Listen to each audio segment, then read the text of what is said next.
Hello दोस्तों, Gautam IAS academy के YouTube channel में आप सभी लोगों का बहुत-बहुत स्वागत है।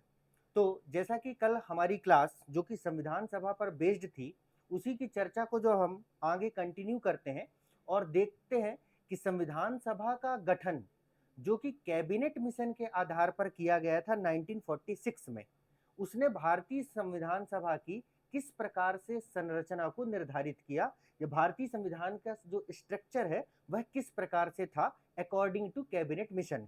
क्योंकि आपको ये बात याद रखनी है कि भारत में जो संविधान सभा का जो गठन है वह कैबिनेट मिशन के आधार पर किया गया था।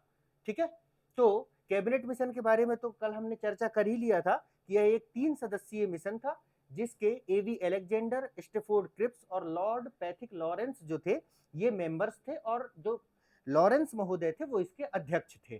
ठीक है, इसे कांग्रेस और मुस्लिम लीग जो उस समय की भारत में बड़ी राजनीतिक पार्टियां थी, उन दोनों ने स्वीकार कर लिया था और उन्होंने इसमें अपनी सहमति दिया। तो फिर भारत में एक संविधान सभा का गठन किया गया। अब उस संविधान सभा की संरचना इस प्रकार से थी, कैबिनेट मिशन योजना के अनुसार अगर आप यहां पर देखेंगे तो कैबिनेट मिशन ने कहा कि जो भारत में संविधान सभा बनाई जाएगी, जो कॉन्स्टिट्यूएंट असेंबली बनाई जाएगी संविधान बनाने के लिए, उसमें जो टोटल मेंबर्स का जो नंबर होगा वो होगा 389, 389। टोटल मेंबर कितने होंगे? 389। जैसे अभी हमारा पार्लियामेंट है जिसमें आप लोकसभा और राज्यसभा है, तो लोकसभा की जैसे कुल सदस्य संख्या है 550, वैसे ही राज्यसभा की कुल सदस्य संख्या है 250। तो उसी प्रकार से जो संविधान सभा बनाई गई थी उसमें कुल सदस्य संख्या निर्धारित की गई थी 389। अब इस 389 को फिर क्लासिफाइड किया गया। किस तरीके से क्लासिफाइड किया गया? इसे क्लासिफाइड किया गया कि 296 मेंबर, ठीक है ना, 296, 296 मेंबर जो है वो ब्रिटिश भारत के प्रांतों से आएंगे, ब्रिटिश प्रोविंसेस से आएंगे, और जो 93 सीट्स थे वो क्या किया गया था? नॉमिनेट किया गया था देसी रियासतों से। ठीक है, जो प्रिंसली स्टेट थे वहां से 93 सदस्यों को नॉमिनेट किया जाना था। ये जो नंबर है इसे आप लोग अच्छे से याद रखेंगे, क्योंकि इस पर प्रश्न पूछा जाता है कि कैबिनेट मिशन के अनुसार संविधान सभा में ब्रिटिश भारत प्रांत के लिए कितनी सीट की संख्या निर्धारित की गई थी? तो आपको याद होना चाहिए 296। उसी प्रकार देसी रियासतों के लिए कितनी सीट संख्या निर्धारित की गई थी? 93। ठीक है, अब फिर जब ये इस तरीके से जब इसको क्लासिफाइड किया गया, तो उससे पहले आप थोड़े से एक बात ये समझ लीजिए कि उस समय का जो हमारा भारत देश था, उस भारत देश को दो तरीके से विभाजित किया था। जब अंग्रेज हमारे देश में थे, भारत देश में थे, तो ये कि मोटा मोटा यहाँ इसको समझिएगा इस तरीके से, जो ये हमारा इंडिया है, क्योंकि उस समय तो खैर बांग्लादेश भी हमारा पार्ट ही था, तो इसे इस तरीके से डिवाइड किया गया था कि इसका भारत देश का एक पार्ट जो था जिसमें कुल 11 प्रोविंसेस शामिल थे, उसको कहा जाता था ब्रिटिश प्रोविंस, जिसमें भारत का ये वाला जो पूरा अधिकांश क्षेत्र है, इसमें ये वाला जो था वह था आपका ब्रिटिश प्रोविंस का क्षेत्र।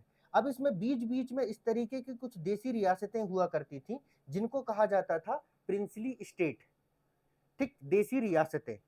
तो देसी रियासतों को 93 सीट और ब्रिटिश जो प्रांत थे उनके लिए जो है 296 सीट निर्धारित किए गए। फिर इसको डिवाइड किया गया, ब्रिटिश प्रांत को दो तरीके से डिवाइड किया गया।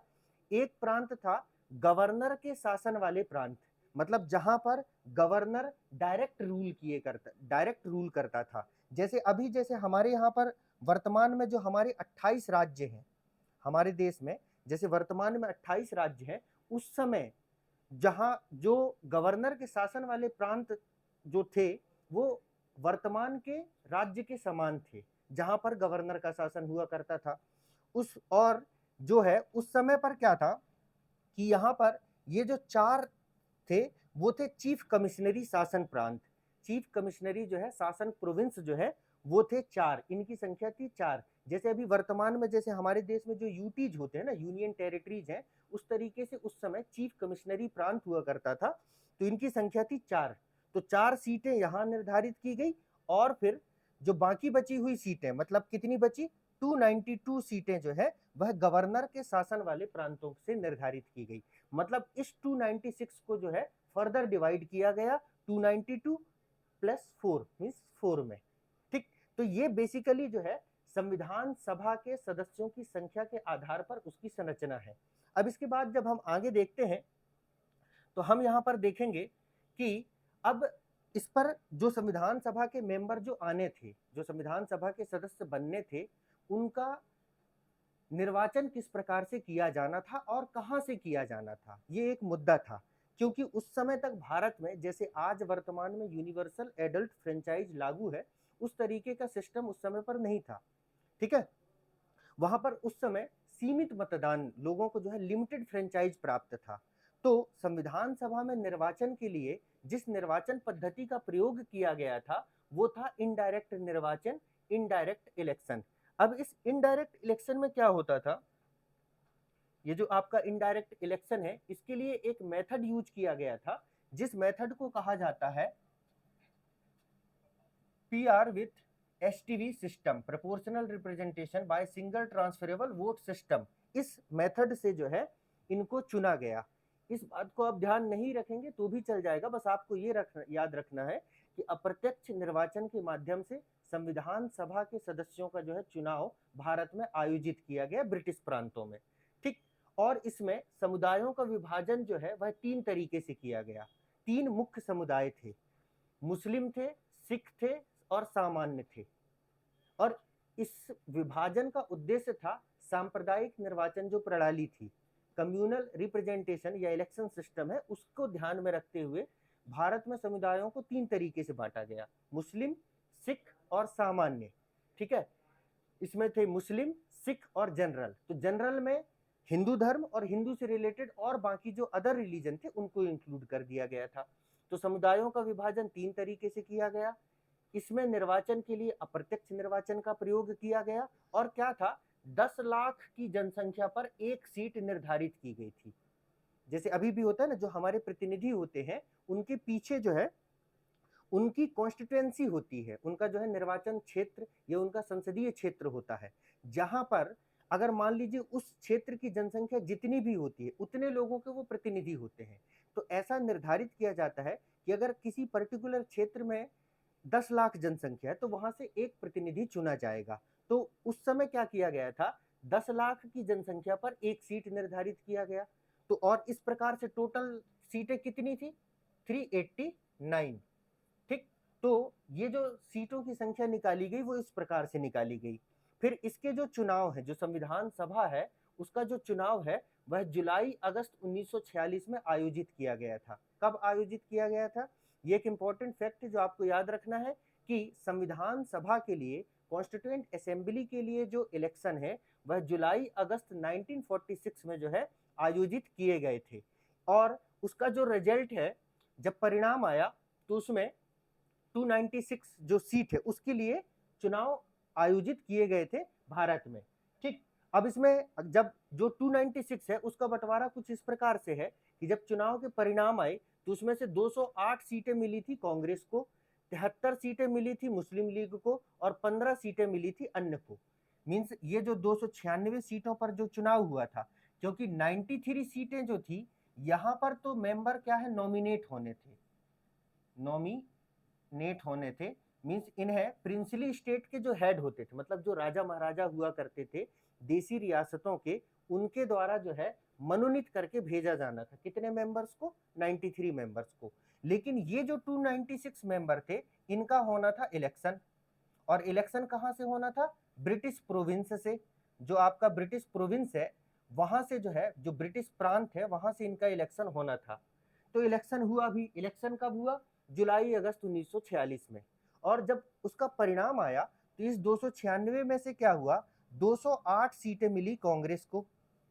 जैसे अभी भी जब इलेक्शंस होते हैं तो ऐसा ही होता है कि मान लीजिए बीजेपी को अगर 500 सीटों पर चुनाव हुआ तो बीजेपी को मिला 200, कांग्रेस को मिला 100, इस तरीके से।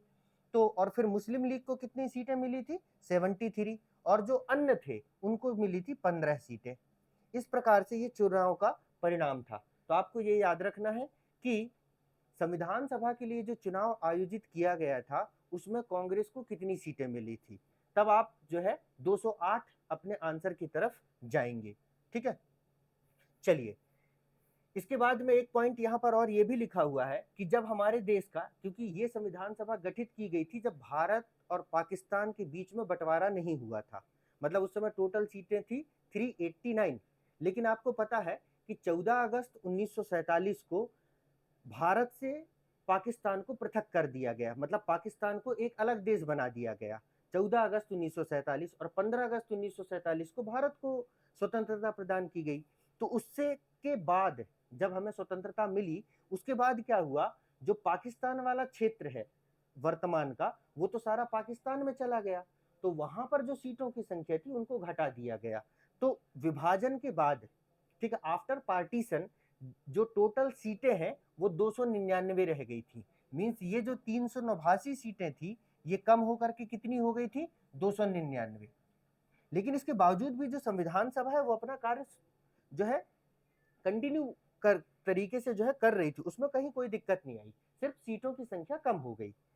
ठीक, तो इसके बाद फिर हम लोग देखते हैं, अब संविधान सभा का इलेक्शन हो गया, संविधान सभा की आपने संरचना समझ लिया, संविधान सभा के जो है संविधान सभा में जो मेंबर्स आए वो किस प्रकार से आए, किस उसके लिए क्या तरीका उपयोग किया गया, वो सारी चीजें आपने यहाँ पर समझ ली है। अब आप समझिए कि संविधान सभा के लोग जब एक जगह इकट्ठे हो गए, जो कि दिल्ली के जो आपका उसको कॉन्स्टिट्यूशन हॉल, केंद्रीय कक्ष जो था, जो आपका संसद है उसका जो केंद्रीय भवन है जिसे कॉन्स्टिट्यूशन हॉल कहा जाता था, वहां ये सब लोग एक साथ मिले, मतलब सभा का आयोजन किया गया इनके द्वारा।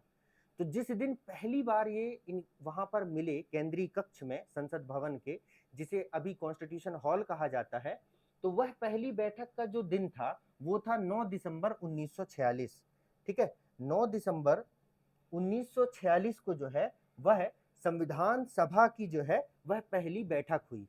तो ये डेट आपको याद रखना है कि संविधान सभा के चुनाव के पश्चात जब ये तय हो गया कि कौन कौन से सदस्य जो हैं इसके मेंबर होंगे, मतलब इसके सदस्य होंगे, उसके पश्चात इनकी जो पहली बैठक है वह 9 दिसंबर 1946 को हुई थी। और जिस दिन यह बैठक हुई थी उसमें 299 में से 211 सदस्य जो है उपस्थित थे।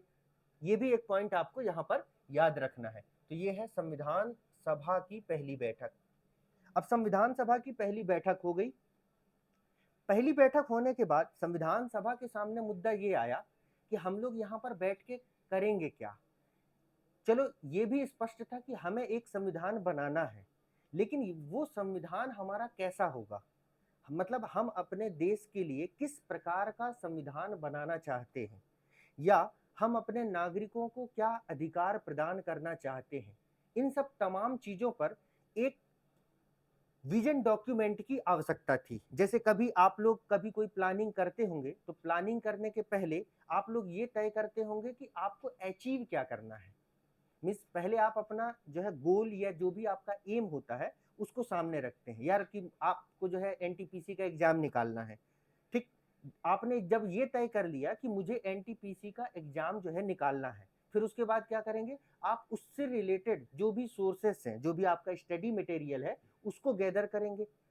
अगर आपका लक्ष्य ही फिक्स ना हो कि आपको कौन सा एग्जाम देना है, तब तो ऐसे मार्केट में जो है हजारों स्टडी मटेरियल है। आप कभी सपोज कीजिए साइंस पढ़ रहे हैं, कभी मैथ्स पढ़ रहे हैं, कभी रीजनिंग पढ़ रहे हैं, आपका कुछ फिक्स ही नहीं होगा। वैसी स्थिति संविधान सभा के समक्ष ना हो, इसके लिए क्या हुआ, एक विजन डॉक्यूमेंट संविधान सभा के समक्ष प्रस्तुत किया गया, जिसे ऑब्जेक्टिव रिजोल्यूशन कहा गया, उद्देश्य प्रस्ताव कहा गया। और इसको प्रस्तुत किया गया श्री जवाहरलाल नेहरू जी के द्वारा 13 दिसंबर 1946 को। 13 दिसंबर 1946 को जवाहरलाल नेहरू जी के द्वारा संविधान सभा में एक उद्देश्य प्रस्ताव प्रस्तुत किया गया। ठीक, यह उद्देश्य प्रस्ताव का उद्देश्य यही था कि संविधान सभा को यह बताना कि संविधान के क्या कार्य हैं और संविधान का क्या उद्देश्य होगा। ठीक है, तो एक डेट आपको ये और जो है वो आपको याद रखनी है। फिर संविधान सभा में अब कार्य के लिए क्या हुआ, जो संविधान सभा के सदस्य थे, ये जितने भी टोटल मेंबर थे, इनके लिए क्या किया गया था कि संविधान सभा में समितियां बना दी गई थी, मतलब कमिटीज बना दी गई थी, और उनको कुछ स्पेशल कार्य सौंप दिए गए थे। समितियां बना दी, जैसे कभी किसी के यहाँ कोई फंक्शन होता है और परिवार के अलग अलग सदस्यों को अलग अलग जिम्मेदारी दे दी जाती है। जैसे कोई पार्टी आयोजित होना, कोई फंक्शन होना है तो किसी को टेंट की जिम्मेदारी दे दी गई, किसी को कैटरिंग की जिम्मेदारी दे दी गई। वैसे ही संविधान सभा में संविधान बनाने के दौरान कार्यों को बांटने के लिए क्या किया गया, कुछ समितियां बनाई गई। तो उसमें से जिन समितियों को महत्वपूर्ण कार्य दिए गए उनको आप कहते हैं महत्वपूर्ण समितियां या मेजर कमिटीज, जिनकी संख्या कितनी थी, 8 थी। और फिर संविधान सभा के सदस्यों में से ही कुछ लोगों को ऐसे कार्य दिए गए जो उतने महत्वपूर्ण नहीं थे जितनी ये मुख्य समितियां कर रही थी। तो उन कमिटीज को कहा गया माइनर कमिटी या स्मॉल कमिटीज, जिनकी संख्या थी आपकी 13। लघु समितियां इनको कहा जाता है। अब हम इन समितियों के बारे में देख लेते हैं, क्योंकि इन समितियों से सीधे तौर पर प्रश्न पूछ लिए जाते हैं कि किस समिति का अध्यक्ष कौन था या किस समिति के क्या कार्य थे। तो इनमें से एक जो सबसे महत्वपूर्ण समिति थी संविधान सभा में, ठीक है, उस समिति का नाम था ड्राफ्टिंग समिति, प्रारूप समिति, ठीक है, या जिसको मसौदा समिति भी कहते हैं। प्रारूप समिति का मतलब ये होता है, ड्राफ्टिंग कमिटी, प्रारूप, कि संविधान का प्रारूप कैसा होगा, हमारा भारत देश का संविधान कैसा होगा और उसमें किन किन चीजों को इंक्लूड किया जाएगा, उसके संबंध में जो कार्य जिस समिति को दिए गए थे, ठीक है, उस समिति को कहा गया प्रारूप समिति। ठीक, जैसे कोई शादी का कार्यक्रम हो, कोई फंक्शन हो रहा हो, तो उसमें कुछ चीजें होती हैं जो बहुत महत्वपूर्ण होती हैं। जैसे दूल्हा दुल्हन का फेरे लेना, क्योंकि अगर वो नहीं हुआ तो शादी नहीं होगी, मतलब लोग आएंगे खा पी के चले जाएंगे। ठीक, और फिर वरमाला का जो कार्यक्रम, ये कुछ महत्वपूर्ण कार्य है जो अगर शादी का कार्यक्रम हो रहा है तो होना ही होना है। खाना पीना और बाकी सारी चीजें तो एक तरीके से सब्सिडरी है, वो नहीं भी होंगी तो भी चल जाएगा, लेकिन फेरे होना जरूरी है, अदरवाइज वह शादी वैलिड नहीं होगी। ठीक, उसी प्रकार से संविधान का प्रारूप होना जरूरी है, क्योंकि अगर संविधान का प्रारूप निश्चित नहीं होगा तो संविधान कैसा होगा ये पता नहीं चलेगा। तो इसके लिए जरूरी था कि एक समिति गठित की जाए, और वह समिति बनाई गई ड्राफ्टिंग कमिटी, जिसके टोटल मेंबर्स की संख्या थी 7। कितनी थी, 7 थी टोटल मेंबर्स की संख्या, और इसका गठन किया गया था 29 अगस्त 1947 को। तो एक ड्राफ्टिंग कमिटी थी जिसके टोटल मेंबर्स थे 7, और उसका गठन किया गया था 29 अगस्त 1947 को, और जिसके अध्यक्ष बनाए गए थे डॉक्टर भीमराव अंबेडकर। इसके अध्यक्ष कौन थे, डॉक्टर भीमराव अंबेडकर, जिन्हें आप संविधान के पिता के रूप में जानते हैं। भारतीय संविधान के पिता या पितामह के रूप में डॉक्टर भीमराव अंबेडकर जी को जाना जाता है। तो डॉक्टर भीमराव अंबेडकर जो थे वो हमारे संविधान के जो प्रारूप समिति है उसके जो है चेयरमैन थे, हेड थे। और इसके जो अदर मेंबर थे, इनके सारे नाम भी आपको याद रखना है क्योंकि ये पूछे जाते हैं एग्जाम में। तो इनके अदर मेंबर में थे अल्लादी कृष्ण स्वामी अय्यर, गोपाल स्वामी आयंकर, मोहम्मद सादुतुल्ला खां, बीएल मित्रा। बीएल मित्रा जो है उन्होंने क्या किया था, स्वास्थ्य कारणों से इस्तीफा दे दिया था, तो उनकी जगह एन माधव राव आ गए थे। और फिर एक थे डीपी खेतान, जिनकी मृत्यु हो गई थी, तो उनकी जगह फिर टीटी कृष्णमाचारी जी को अपॉइंट किया गया था। और एक व्यक्ति और थे जिनका नाम था कन्हैयालाल माणिकलाल मुंशी, जिन्हें शॉर्ट में कई बार कहा जाता है के एम मुंशी। ठीक है, तो के एम मुंशी। तो इन 7 मेंबर के नाम जो है आप लोगों को याद रखना है, क्योंकि ये आपके एग्जाम के दृष्टिकोण से बहुत महत्वपूर्ण होते हैं। इसमें पूछ लिया जाता है निम्न में से कौन जो है संविधान के प्रारूप समिति के सदस्य नहीं थे, और उसमें 4 ऑप्शन दिए रहेंगे, 3 के नाम यहां से होंगे और एक कोई नाम जो है किसी दूसरे व्यक्ति का होगा। ठीक, तो ये आपको याद रखना है। तो ये हो गया आपका प्रारूप समिति।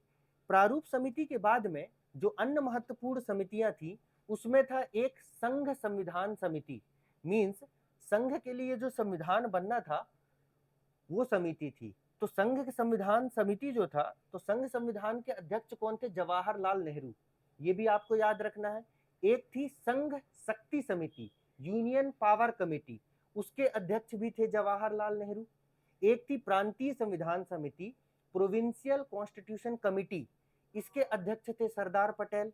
इसका काम यह था कि प्रांतों के संबंध में, मतलब राज्यों के संबंध में जो संविधान निर्मित किया जाना था उसमें क्या प्रोविजन किए जाएंगे, तो उसके लिए बनाई गई थी प्रांतीय संविधान समिति, जिसके अध्यक्ष थे सरदार पटेल जी। फिर थी एक परामर्श समिति, सरदार पटेल, नियम प्रक्रिया समिति, डॉक्टर राजेंद्र प्रसाद, संचालन समिति ये भी राजेंद्र प्रसाद, प्रारूप समिति अभी हमने देखा डॉक्टर भीमराव अंबेडकर, और देशी रियासतों से वार्ता संबंधी समिति जवाहरलाल नेहरू जी इनके अध्यक्ष बनाए गए थे। तो ये अध्यक्ष के नाम और ये समिति ये आपको याद रखनी है, आपके एग्जाम में इससे प्रश्न पूछे जाते हैं। ये इंग्लिश में भी दिया हुआ है, union power committee Pandit Jawaharlal Nehru, union constitution committee Pandit Jawaharlal Nehru.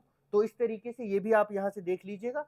इसके बाद हम ये देखते हैं कि ये जो संविधान सभा हुई थी इसके टोटल जो है सेशन, जो सत्र की संख्या है, मतलब ये लोग क्या होता था कि जब ये लोग मीटिंग करते थे तो कुछ दिनों तक इनके सत्र चला करते थे, जिसमें ये क्या करते थे, एक संविधान के किसी प्रावधान पर जो है वह एक दूसरे के साथ जो है डिस्कशन किया करते थे कि ये प्रोविजन हमारे कॉन्स्टिट्यूशन में होना चाहिए या नहीं होना चाहिए। तो वो जो सत्र होते थे उसी को कहा जाता है अधिवेशन।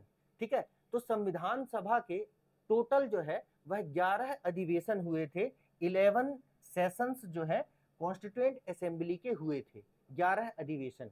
तो अगर आपसे पूछा जाए कि संविधान सभा के टोटल अधिवेशनों की संख्या कितनी थी तो आपका आंसर होगा 11। 11 सत्र संविधान सभा के आयोजित किए गए थे। इसके बाद अगर आपसे नेक्स्ट पूछा जाए कि संविधान को निर्मित होने में कितना समय लगा था, तो संविधान को बनाने में, जो भारतीय संविधान जिसके बारे में अभी हम पढ़ने जा रहे हैं और आगे पढ़ेंगे, उसको बनाने के लिए 2 वर्ष 11 माह और 18 दिन का जो है समय लगा था। कितना समय? 2 वर्ष 11 माह 18 दिन का जो है समय लगा था भारतीय संविधान को निर्मित करने में, बनाने में। ठीक, इसके बाद भारतीय संविधान का जो पहला सत्र या पहला अधिवेशन जो है वह 9 से 23 दिसंबर 1946 को हुआ था। 1946 को जो है पहला सत्र हुआ था। तो पहला सत्र कब से कब तक हुआ था? 9 से 23 दिसंबर 1946, ठीक, दिल्ली में ही आयोजित हुआ था। फिर पहला सत्र आपको याद रखना है, और सबसे आखिरी वाला सत्र जो 11वां सत्र हुआ था वह हुआ था 14 से 26 जनवरी तक। ठीक है, 14 टू 26 नवंबर 1946 तक जो है वह क्या आयोजित किया था, गया था 11वां सत्र। और यही 26 नवंबर 1949 को ही भारतीय संविधान को एडॉप्ट कर लिया गया था।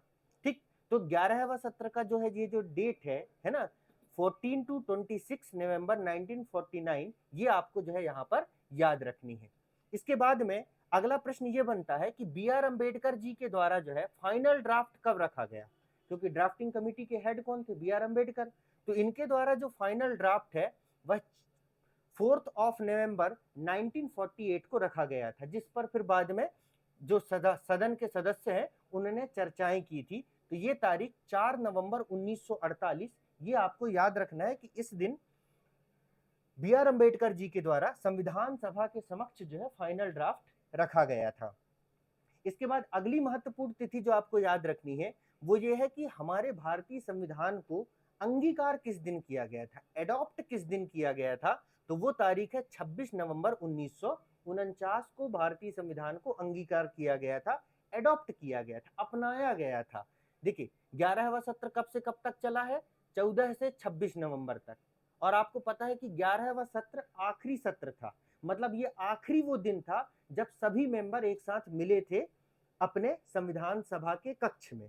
तो उस दिन क्या हुआ जो है, उस दिन भारतीय संविधान को एडॉप्ट कर लिया गया, और जिस दिन भारतीय संविधान को एडॉप्ट किया गया था उस दिन को संविधान दिवस के रूप में मनाया जाता है, कॉन्स्टिट्यूशनल डे के रूप में मनाया जाता है।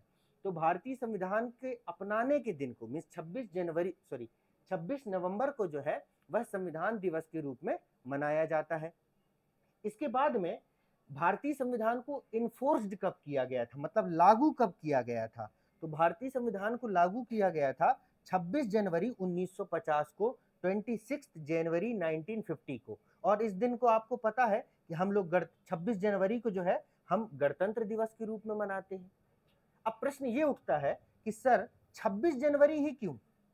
हम किसी और दिन भी तो संविधान को इन्फोर्स्ड कर सकते थे, लागू कर सकते थे। तो आप में से बहुत सारे लोगों को इस बात की जानकारी होगी कि 1929 में एक लाहौर अधिवेशन हुआ था जिसकी अध्यक्षता पंडित जवाहरलाल नेहरू जी ने की थी, और उस दिन उन्होंने पूर्ण स्वराज की घोषणा की थी लाहौर अधिवेशन 1929 में। और उन्होंने डिसाइड किया था कि अब के बाद से हर साल 26 जनवरी को हम पूर्ण स्वाधीनता दिवस जो है मनाएंगे, ठीक है, स्वराज दिवस मनाएंगे। तो इस प्रकार से इस दिन को ही हमने संविधान को इन्फोर्स्ड करने के लिए चुना, ठीक। तो 26 जनवरी 1950 का दिन एक महत्वपूर्ण दिन है, यह आपको याद रखना है। देखिए, पूर्ण स्वराज दिवस मनाया जाएगा, ठीक। और क्या हुआ था, जिस दिन संविधान को अंगीकार किया गया था 26 नवंबर 1949 को, उसी दिन संविधान के कुछ प्रोविजंस को लागू कर दिया गया था। वो प्रोविजंस थे नागरिकता के संदर्भ में, चुनाव के संदर्भ में, ठीक। वो आपके लिए जानना उतना महत्वपूर्ण नहीं है, बस आपको ये याद रखना है कि इन्फोर्स्ड किया गया था 26 जनवरी को और एडॉप्ट किया गया था 26 नवंबर को, ठीक। तो इसी के साथ एक ये एडवर्टाइजमेंट है हमारी क्लासेस की, जिसमें आप लोग जो एमपीपीएससी मेंस से रिलेटेड टेस्ट सीरीज ऑनलाइन और ऑफलाइन दोनों मोड में जो है उपलब्ध है हमारे इंस्टीट्यूट में। इसके लिए आप दिए गए नंबर पर जो है संपर्क कर सकते हैं। अब हम लोग देखते हैं जो संविधान सभा का जो मुख्य कार्य है, संविधान सभा किन किन कार्यवाहियों को जो है संचालित कर रही थी। तो देखिए, जो संविधान सभा है वो मुख्य रूप से दो कार्य कर रही थी एक साथ। एक काम था उसका संविधान का निर्माण, मीन्स उसका जो कार्य था वो था संविधान बनाने का, संविधान निर्माण का। और जो दूसरा कार्य था वो था विधायी निकाय के रूप में, लेजिस्लेटिव बॉडी के रूप में, क्योंकि अंग्रेज हमें स्वतंत्र करके जाने वाले थे। अभी तक हमारे देश के लिए जो भी कानून बनाए जा रहे थे, वो तो एक तो कुछ कानून हमारे देश के भीतर ही वायसराय और वायसराय की काउंसिल्स के द्वारा बनाए जा रहे थे, और उससे पहले जो है ब्रिटेन के पार्लियामेंट से बनके भारत के लिए कानून आ रहे थे। लेकिन अब अंग्रेज जाने वाले हैं, तो हमने अपने संविधान सभा को दो कार्य दिए थे। एक कार्य था संविधान निर्माण, मतलब संविधान बनाने का कार्य दिया था, और दूसरा काम हमने दिया उसको विधायी निकाय का कार्य, लेजिस्लेटिव बॉडी का काम, मतलब कानून बनाने का काम दिया। विधायी निकाय, जब संविधान सभा कानून बनाने का काम करती थी, उस समय अध्यक्ष हुआ करते थे श्री जीवी मावलंकर। अच्छे से याद रखिएगा, क्योंकि बच्चे कंफ्यूज हो जाते हैं कई बार। तो आपको याद रखना है, जब विधायी निकाय के रूप में संविधान सभा काम करती थी तो अध्यक्ष होते थे जीवी मावलंकर, और जब संविधान सभा संविधान निर्माण का कार्य करती थी तो उस समय अध्यक्ष हुआ करते थे राजेंद्र प्रसाद। राजेंद्र प्रसाद उस समय अध्यक्ष हुआ करते थे जब संविधान सभा संविधान निर्माण का कार्य करती थी। अब जब ये संविधान सभा पहली बार निर्वाचित हुई थी, तो जब निर्वाचन के पश्चात क्या किया गया था, एक अस्थायी अध्यक्ष बनाया गया था संविधान सभा का, टेम्परेरी चेयरमैन बनाए गए थे, और उनका नाम था डॉक्टर सच्चिदानंद सिन्हा। जब 9 दिसंबर 1946 को पहली बार बैठक हुई, अब आज पहली बार ही मिल रहे हैं, तो उस समय सदन सभा का स्थायी अध्यक्ष कौन होगा ये तो तय नहीं था। तो क्या किया गया, एक टेम्परेरी अध्यक्ष चुना गया, जो वहां एक वरिष्ठ सदस्य थे डॉक्टर सच्चिदानंद सिन्हा, उन्हें जो है एक टेम्परेरी अध्यक्ष बना दिया गया। इसके बाद फिर क्या हुआ, जब इनकी बैठक चलने लगी तो उन्होंने फिर क्या किया, डॉक्टर राजेंद्र प्रसाद जी को परमानेंट चेयरमैन के रूप में जो है चुना। और फिर जो आपके संविधान सभा है, उस संविधान सभा के उपाध्यक्ष भी थे दो। उपाध्यक्ष जो थे उनका एक का नाम था श्री एच.सी. मुखर्जी और श्री वी.टी. कृष्णामाचारी। ये दो व्यक्ति थे जो संविधान सभा के उपाध्यक्ष थे। तो ये सारे संविधान सभा के अध्यक्ष कौन थे, डॉक्टर राजेंद्र प्रसाद। संविधान सभा के अस्थायी अध्यक्ष कौन थे, डॉक्टर सच्चिदानंद सिन्हा। संविधान सभा के उपाध्यक्ष कौन थे, एच.सी. मुखर्जी और वी.टी. कृष्णामाचारी। और संविधान सभा जब विधायी निकाय के तौर पर कार्य करती थी, लेजिस्लेटिव बॉडी के रूप में काम करती थी, तब उस समय अध्यक्ष हुआ करते थे जीवी मावलंकर। इतनी बातें आपको अच्छे से याद रखनी है। इसके बाद में तो संविधान सभा ने स्वतंत्र भारत की प्रथम संसद के रूप में भी कार्य किया, यही विधायी निकाय के रूप में जो है कार्य किया। और हमारे एक महत्वपूर्ण फैक्ट ये भी है कि जो संवैधानिक सलाहकार थे, कॉन्स्टिट्यूशनल एडवाइजर थे, उनका नाम था श्री वी.एन. राव। ठीक है, तो भारतीय संविधान सभा में संवैधानिक सलाहकार कौन थे, कॉन्स्टिट्यूशनल एडवाइजर कौन थे, उनका नाम था श्री वी.एन. राव। ये नाम आपको याद रखना है। इसके बाद संविधान के जो मुख्य प्रारूपकार थे, मुख्य प्रारूपकार जो थे, जो मेन ड्राफ्ट्स पर्सन थे या मेन ड्राफ्ट्समैन थे, उनका नाम था एस.एन. मुखर्जी। क्या नाम था? एस.एन. मुखर्जी।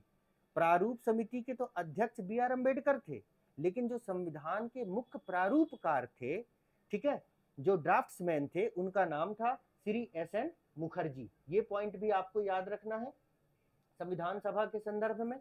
इन सारे से जो है प्रश्न बनाए जाते हैं आपके एग्जाम में। जब आप, हम लोग भी अभी एमसीक्यू डिस्कस करेंगे और इसके साथ ही जब हम पीवाईक्यू डिस्कस करेंगे तो आप देखेंगे कि ये सारे फैक्ट्स जो मैं आपको बता रहा हूँ, इसके साथ कुछ एक्स्ट्रा फैक्ट्स जो मैं आपको बता रहा हूँ, इन सबसे प्रश्न बनाए जा चुके हैं और आगे भी बनाए जाएंगे, क्योंकि टॉपिक तो यही है आपके सिलेबस में, तो प्रश्न भी यहीं से बनेंगे जो हम पढ़ रहे हैं।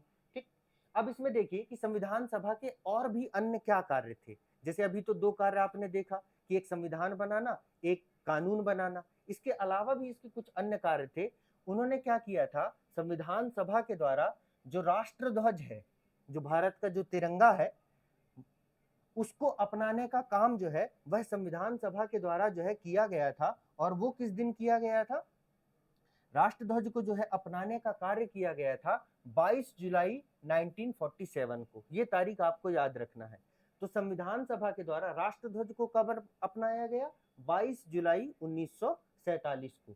उसी प्रकार से जो राष्ट्रीय गीत है वंदे मातरम, जो राष्ट्रगान है जनगण मन, इसको जो है 24 जनवरी 1950 को, कब? 24 जनवरी 1950 को संविधान सभा के द्वारा जो है अपनाया गया था। ये पॉइंट भी आपको याद रखना है। और सबसे महत्वपूर्ण पॉइंट जो आपको याद रखनी है यहाँ, वो ये है कि ये जो 24 जनवरी 1950 को, ये वही दिन था, इसी दिन संविधान सभा के 284 मेंबर्स इंक्लूडेड 15 वुमेन मेंबर्स, मतलब 15 महिला सदस्यों सहित संविधान पर हस्ताक्षर किए थे। एक्चुअली संविधान की 3 प्रतियां बनाई गई थी, उस पर सभी प्रतियों पर इन लोगों ने हस्ताक्षर किए थे। मतलब जो संविधान सभा के सदस्य थे उन्होंने इस पर जो है हस्ताक्षर किया था। ठीक, किस तारीख को किया था? 24 जनवरी 1950 को। तो आपसे पूछा जाएगा तो आपको ये तारीख जो है याद रखनी है। इसके बाद में जो संविधान सभा में 15 महिला सदस्य थी, तो 15 के तो नाम जैसे आपको याद नहीं भी रहे, तो इन 3 का नाम आपको जो है ध्यान रखना है। वो थी, एक थी जिनका नाम था राजकुमारी अमृता कौर, दूसरे का नाम था सुचेता कृपलानी और तीसरी थी सरोजिनी नायडू। भारतीय स्वतंत्रता आंदोलन के इतिहास में इन नामों से आप रूबरू हुए होंगे, ठीक, जिनमें से एक है हमारी राजकुमारी अमृता कौर, सुचेता कृपलानी और सरोजिनी नायडू। ठीक, तो ये 3 नाम आपको संविधान सभा में महिला सदस्य के संदर्भ में जो है वो याद होनी चाहिए। ठीक, इसके बाद में एक फैक्ट और इंपॉर्टेंट ये है कि 24 जनवरी 1950, जो 24 जनवरी 1950 जिस दिन संविधान सभा के 284 सदस्यों ने संविधान पर हस्ताक्षर किया था, उसी दिन 24 जनवरी 1950 को ही डॉक्टर राजेंद्र प्रसाद को भारत के प्रथम राष्ट्रपति के रूप में जो है चुना गया था, 24 जनवरी 1950 को। तो कभी आपसे पूछा जाए कि भारत के प्रथम राष्ट्रपति श्री राजेंद्र प्रसाद का चुनाव कब किया गया था, तो वो किया गया था 24 जनवरी 1950 को। ठीक, फिर इसके बाद एक कॉमनवेल्थ है, तो कॉमनवेल्थ की सदस्यता मई 1949 में ली गई थी, मतलब उसको ज्वाइन किया गया था, कॉमनवेल्थ को ज्वाइन किया गया था 1949। कॉमनवेल्थ क्या है? आप लोग कॉमनवेल्थ गेम्स के बारे में पढ़ते होंगे, वही कॉमनवेल्थ है ये भी। फिर जो हमारा ओरिजिनल कॉन्स्टिट्यूशन है, मूल संविधान है, उसके सुलेखकार या जिसे आप कहते हैं कैलीग्राफर, उनका नाम क्या था? उनका नाम था प्रेम बिहारी नारायण राय जादा। ये नाम आपको याद रखना है। ये हमारा जो ओरिजिनल कॉन्स्टिट्यूशन है, ठीक है, जिसकी प्रति भारतीय संसद में रखी रहती है, एक जो ओरिजिनल प्रति जो रहती है, तो उसको, उसके जो कैलीग्राफर थे उनका नाम था श्री प्रेम बिहारी नारायण राय जादा। इन्होंने इसे अंग्रेजी में लिखा था। तो प्रश्न ये उठता है फिर हिंदी में किसने लिखा था? तो हिंदी में लिखने का काम किया था वसंत कुमार जी ने। किसने किया था? वसंत कुमार जी ने। तो अंग्रेजी के सुलेखकार कौन थे? प्रेम बिहारी नारायण राय जादा। और हिंदी में कौन थे? वसंत कुमार। ये 2 नाम आपको याद रखने हैं। इसके बाद जो हमारा संविधान था, कभी आप ओरिजिनल कॉन्स्टिट्यूशन की बुक देखिएगा जो नेट पर उपलब्ध है, तो आप देखेंगे कि उसके जो कॉर्नर है, इस तरीके का पेज का जो कॉर्नर है, यहाँ पर बहुत सारे अलग अलग तरीके से जो चित्रकारी की गई है। तो उसके सजावट का जो कार्य है वो किया था श्री नंदलाल बोस एवं बी.आर. सिन्हा ने। ये 2 व्यक्ति थे जिन्होंने इसमें सजावट का कार्य किया था। और एक महत्वपूर्ण फैक्ट और, ये जो हमारी संविधान सभा है, इसका जो प्रतीक चिन्ह है वो क्या था? हाथी था। जैसे अन्ना हजारे जी ने जब आंदोलन किया था, ठीक, या केजरीवाल जैसे जिनकी पार्टी आम आदमी पार्टी, तो उनका प्रतीक चिन्ह क्या है? झाड़ू। उसी प्रकार ये जो संविधान सभा गठित की गई थी, उसका प्रतीक चिन्ह था हाथी। Symbol of the constituent assembly is elephant. तो ये कुछ महत्वपूर्ण फैक्ट है जो आपको संविधान सभा से रिलेटेड याद रखने हैं, जिससे संविधान सभा से रिलेटेड जो भी प्रश्न आपके एग्जाम में आएंगे वो इजीली आप सॉल्व कर लेंगे। इसी तरीके के और आगे के चैप्टर्स के बारे में जानने के लिए आप लोग जो है हमारे गौतम आईएएस के यूट्यूब चैनल से जुड़े रहिएगा। और साथ ही अगर ये वीडियो आपको अच्छी लगे तो चैनल को शेयर, सब्सक्राइब कीजिएगा। Thank you.